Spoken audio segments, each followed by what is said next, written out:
Next question అండి, examine the interaction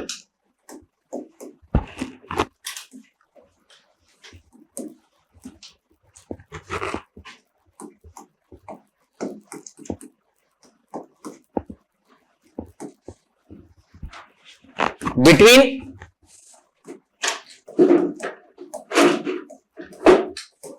environment and economic development.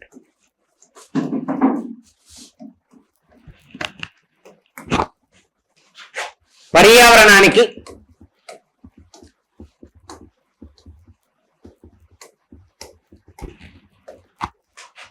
మరియు ఆర్థిక అభివృద్ధికి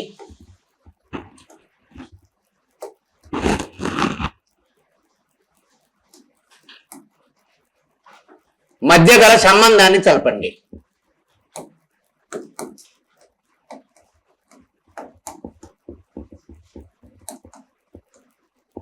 ఆర్ ఇంకొక విధంగా వచ్చండి, environmental development will definitely leads to the economic development. Discuss.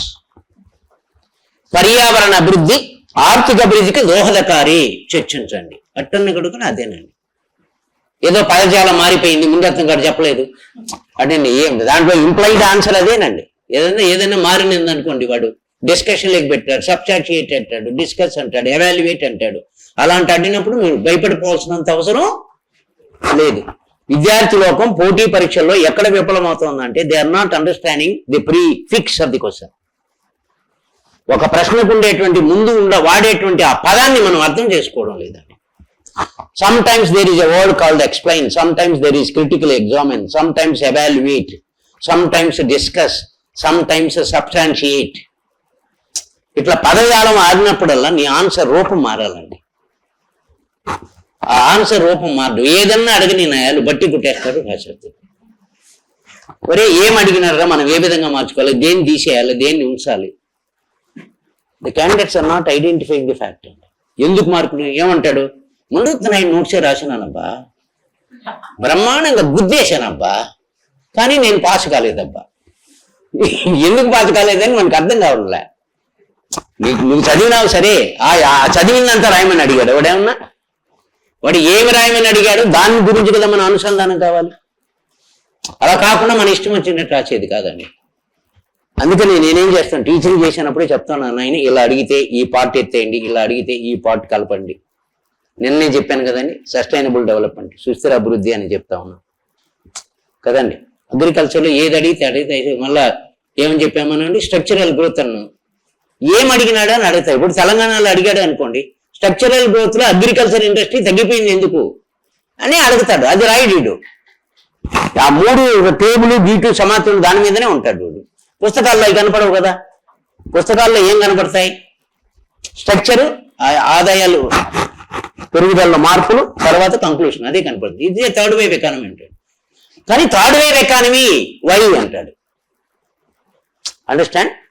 తృతీయ రంగ ఆధిపత్య వ్యవస్థ తెలంగాణ ఆర్థిక వ్యవస్థ ఎందుకో చెప్పండి. అసలు దేశంలోనే ఇంత సేవా రంగం యొక్క వాటా లేదండి. 65.7. మొన్నటి వరకు లాస్ట్ ఇయర్ కూడా ఎంత 62 అంటారు, దట్ రఫ్లీ 63% కదా. ఇప్పుడు 66 రఫ్లీ 0.7 అంటే అదర్ దాన్ 0.5%. అంటే ఇంత ఆదాయం సేవా రంగం నుంచి ఎందుకు వచ్చింది? అప్పుడు మనం మన ప్రదర్శన అంతా చెప్పచ్చు. ఎందుకంటే మన ఆ చాప్టర్లోనే మళ్ళా క్వశ్చన్లు అన్ని చదివాం. ఏమేం చదివినాం, technological ICT policy, ICT infrastructure, ఇదంతా చదివామా. ఆ తెలివి కూడా ఉపయోగించాలి. ఐటీఆర్ ఏర్పాటు చేశాం, ఐసీటీ పాలసీలు 2 అమలు చేశాం, ఉమెన్ హబ్బులు ఏర్పాటు చేశాం, టెక్నాలజికల్ హబ్బులు 2 ఏర్పాటు చేశాం. ఏమండి అవన్నీ చేశాం కాబట్టి సేవా రంగంలో బ్రహ్మాండమైన అభివృద్ధిని అప్పుడు మనం తెలివితేటలు వాడించాలి. అది మొదటి 2 రంగాలు అడిగితే తగ్గుండేదాని కారణాలు చెప్పండి మూసుకొని.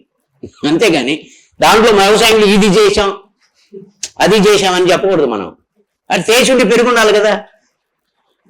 ఎందుకు తగ్గిందని కదా ఆన్సరు.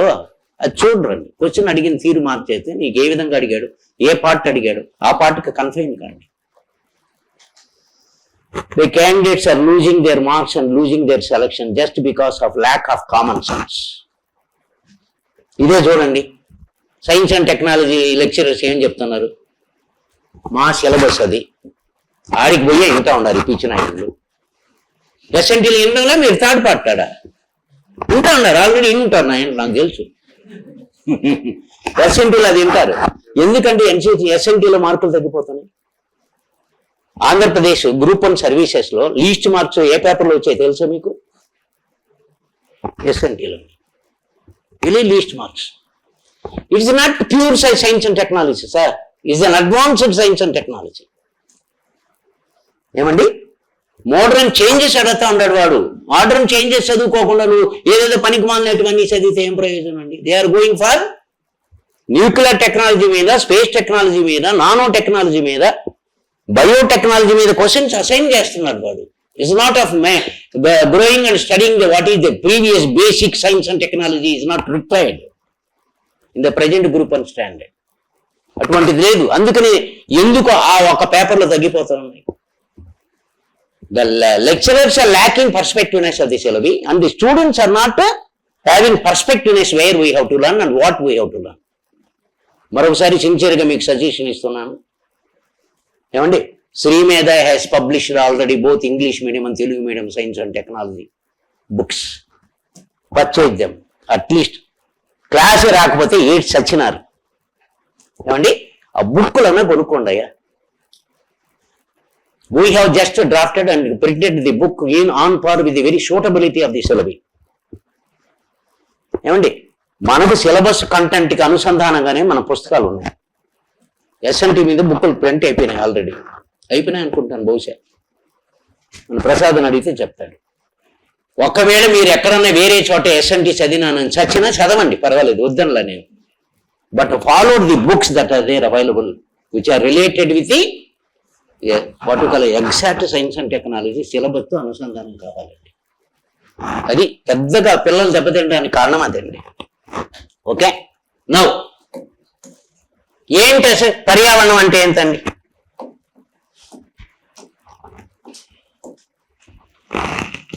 వాట్ ఈజ్ ఎన్విరాన్మెంట్ అనేది ఒక నిర్వచనం. ఇది ఒక విధంగా పదం, సైన్స్ అండ్ టెక్నాలజీకి సంబంధించిన అంశం కదా. పర్యావరణం అనే పదం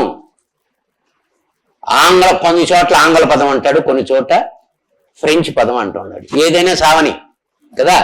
ఆంగ్ల పదమైనటువంటి ఎన్విరాన్మెంట్ అనే పదం నుంచి సృష్టించారండి. It is derived, the word environment derived from environ, అది బ్రిటిష్ వర్డ్. ఏమండి, ఇంగ్లీష్ పదాన్ని వాడి. ఏంటి, what do mean by environ? It is about our surroundings, మన చుట్టుపక్కల ఉన్నటువంటిది అని అర్థం. చుట్టుపక్కల ఏమున్నాయండి? బోత్ బయోటిక్ అండ్ అబయోటిక్, సజీవ నిర్జీవ అంశాలన్నీ ఉన్నాయండి. ప్రాణాలతో ఉండే అంశాలు ఉన్నాయి కదండి, మనుషులు ఉండారు కదా. అదేవిధంగా జంతుజాలం ఉంది, రుచిజాలం ఉంది, ప్రాణాలతో లేవా? అట్లా ప్రాణాలతో ఉన్నట్టు దాన్ని ఏమంటాం? బయోటిక్. సజీవ అంశాలతో పాటు నిర్జీవ అంశాలు, పర్వతాలు ఉన్నాయి, ప్లెయిన్స్ ఉన్నాయి, ఏమండి మౌంటైన్స్ కదా, వేరు వేరు ఉన్నాయి, అవి కూడా ఉంటాయి. On the whole we can as well classify the environment in two, natural environment and cultural environment. సాంస్కృతిక పర్యావరణం కూడా ఉందండి, మతం, కులం, సాంప్రదాయం కదండి, అవి కూడా ఎన్విరాన్మెంట్ లో ఒక భాగం. మనం ఎన్విరాన్మెంట్ అంటే కనపడే భూములు, నేలలు, అడవులు, గిడవులు అనేవి కాదు. That is natural environment. Natural environment is nothing but the location where exactly the country is located. ఏమండి, ఏ రూపంలో ఉంది? కాంటినెంట్ రూపంలో ఉందా? మౌంటైన్స్ రూపంలో ఉన్నదా? ఏమండి, మైదానాల రూపంలో ఉందా? Is it in the form of plains? It is in the form of mountains? ఏమండి, ఏ రూపంలో ఉంది? అది కూడా డిసైడ్ చేస్తుంది ఎకానమీని. That also will decide the economy. So first write about what exactly we mean by environment. ఏం చెప్పామండి? పర్యావరణం, environment is the word derived from a British English word what is called environ, which tells about our surroundings. What is about surroundings? Living bodies and non-living bodies are otherwise known as biotic and abiotic. ఏమండి సజీవ నిర్జీవ అంశాలు కలిగినటువంటి మన చుట్టుపక్కల ఉండేవాన్ని మనం ఏమంటాం? పర్యావరణం అంటామండి. అటువంటి పర్యావరణం రెండు రకాలు, 2 types. Natural environment number 2. Okay, cultural environment. సహజ పర్యావరణం, సాంస్కృతిక పర్యావరణం అనే 2 రకాలండి. ఓకే, నేచురల్ ఎన్విరాన్మెంట్ అంటే అర్థం ఏంటంటే it is nothing but the location of the country, the climate of the country, the land forms of the country, ocean water levels, rivers of the country, minerals of the country, soils of the country, vegetation of the country, shape and size of the country.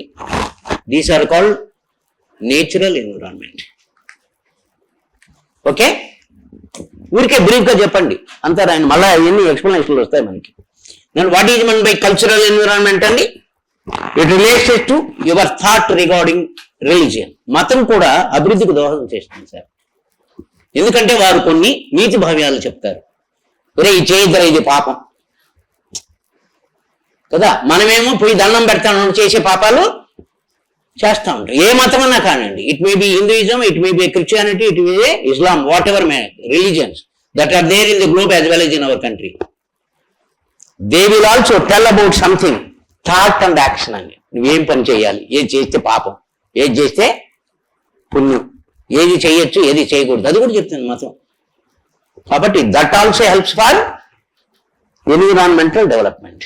రెండవది ఏంటంటే religion and race, తెల్ల జాత నల్ల జాత, blacks or brown or white or whatever కదా. Even that race also determine the economic development అండి. నల్ల జాతి వాడు శక్తివంతంగా ఉంటాడు, టెంకాయ చెట్టు ఎక్కరంటే 2 నిమిషాలు ఎక్కేస్తారు నాయలుడు. మన బోటాడు ఎక్కినామనుకో పైకి పోయే కొద్ది ఒళ్ళంతా గోక్కొని పోయి రక్తం కారుతూ ఉంటుంది. వాళ్ళకి అది లెక్క కూడా కాదు. టాడీ ట్యాపర్స్ ఉంటారండి, కళ్ళు గీత కార్మికులు కదా. దట్ ఈస్ ద టాలెంట్, ఆ జాతి లక్షణం అది. కాబట్టి they can work hard and they can do it. అదే వైట్స్ అండర్ ద బ్రౌన్స్ ఇల్లాగా ఉంటారండి, సోంబేరు నా కొడుకులు ఇల్లు. మనమంతా సోంబేరులం అండి. కాబట్టి ఏంటంటే పని చేయాలని ఆతృత లేదు, చొరవ లేదు, దక్షత లేదు. We are not having initiation or talent, rather efficiency, rather interest. అవన్నీ మనలో ఉండవు, పనితనం ఉండదు.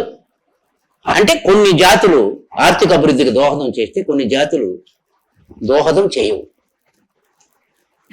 అది కల్చరల్ ఎన్విరాన్మెంట్ అంటే. Even attitude of the government also, ప్రభుత్వ విధానం కూడా ఒక భాగం అండి. అది కల్చరల్ ఎన్విరాన్మెంట్ లో ఒక భాగం. మళ్ళీ చెప్తాను నేను చేసి మీకు క్లారిటీ వచ్చేదానికి నేను చెప్పాను. సో నౌ ఈ మీనింగ్ చెప్పేస్తాం. You have explain the meaning of environment. It is the word derived from a French or British word known as environ, which means surroundings, and all those around our surroundings are known as environment. There are 2 types. One is abiotic and biotic. అంటే ఏమంటండి, సజీవాలు నిర్జీవాలు రెండు ఉండేటువంటి దాన్ని పర్యావరణం ఉంటుంది. అంతకుమించి రాయొద్దండి, సంగనైపోతాం మనం ఎంత రాయాలో అదే రాయాలి. 10 నిమిషాల్లో నీ ఆన్సర్ రాయాలి. కాబట్టి నాకు సైన్స్ పరిజ్ఞానం ఉండదని సైన్స్ అండ్ టెక్నాలజీ చదివేసి ఉంటారు నా ఏండ్లు. రాసిందే రాస్తూ ఉంటారు, అవసరం లేదు. ఎంతవరకు రాయాలో అంతే. Cultural environment means nothing but including religion and the race and attitude of the government. అంతే, దట్స్ ఆల్. ఆ మూడింటిని కలిపేస్తే చాలు. Now how it helps for development అండి. అభివృద్ధికి ఎలా దోహదం చేస్తుంది natural environment and economic development. Natural environment లో నంబర్ 1 లొకేషన్, ఉనికి. Exact spot of the country, exactly located in the world. ఎక్కడ ఉండాలి మనది, మన భూమి సైజ్ ఎంత, మనం ఎక్కడ ఉన్నాం, where is the location. Is it in continental or it is littoral or peninsular, ద్వీపకల్ప భారతదేశమా ఏమండి, ఆ తర లేదా ఏ రకమైన దీంట్లో మనం ఉన్నాం, కాంటినెంటల్ దీంట్లో మనం ఉన్నామా, మన లొకేషన్ కూడా ప్రభావితం చేస్తుందండి. It provides depending upon the irrigation. ఎడారి ప్రాంతంలో ఉన్నామనుకోండి, మనం అభివృద్ధి జరగం. మనది ఎక్కడ ఉన్నామండి? Peninsular India. India is a peninsular India, ద్వీపకల్ప భారతదేశం. Surrounded by 3 parts is ground and 1 part is water కదండి. ఐఎమ్ సారీ, రివర్స్ కదా, ఆ విధంగా ఉంది. మన చుట్టుపక్కల నీరు ఉన్నాయి, మన దేశంలో భూమి ఉంది. ఇది పెనిన్సులర్ ఇండియా కదా. పెనిన్సులర్ అంటే ద్వీపకల్పం. అట్లాంటి ద్వీపకల్పం ఉండేనప్పుడు అభివృద్ధికి అవకాశం మెండుగా ఉంటుందండి. Actually there is a very good scope for India to develop. కాబట్టి ఇప్పుడు ఏం చేద్దంటే, they provide irrigation facility, navigation facility, power facility, ఏమండి, అండ్ ఇండస్ట్రియల్ డెవలప్మెంట్ ఫెసిలిటీ, అన్నిటికీ దోహదం చేస్తుంది ఈ లొకేషన్. నీకు నీరు ఉంది, వ్యవసాయం అభివృద్ధి చెందుతుంది. నీరు మళ్ళా పరిశ్రమలకు కూడా అభివృద్ధి కదా. భూములు ఉన్నాయి, లోహాలు ఉన్నాయి, ఆ తర్వాత గనులు ఉన్నాయి, ఇతర వాటి ఉన్నాయి. దాని ద్వారా మనకు పరిశ్రమ అభివృద్ధికి వస్తాయి. అంతేకాదండి, even more water is there, we can go for hydro electricity also, even shipping also, navigation కూడా ఉంటుంది. So the location helps for the country to develop the economy in different multiple ways అండి. బహుముఖంగా ఆర్థిక అభివృద్ధికి దోహదం చేస్తుంది ఏ దేశ location అయినా. ఉనికి